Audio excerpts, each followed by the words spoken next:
我讲你也是的，你家的房子，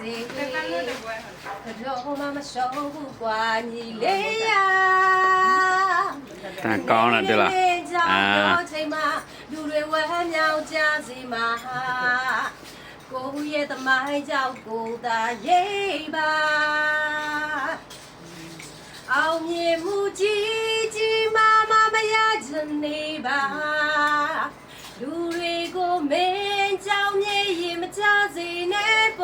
挂，沿路的潮嘞，家不没那酸奶那挂。လူတယောက်ကိုဆွဲထူပါအချင်းနဲ့ဆိုရလူခံမိုင်းပါ နဲ့ထိုးလဲပြောင်းပြလိုက်ပါအဖေဆုံးမစကားနေတာထောင်ပါနေလေရာလူတွေရဲ့ချီမွန်ချင်တဲ့ကဲရဲ့ချင်ဟာအလုံးခဏတွေပါ ကျူးတဲ့ဟေးမပရိသတ်တွေပါဒါအထူးတန်းကြည့်နေတာပါပရိသတ်တွေ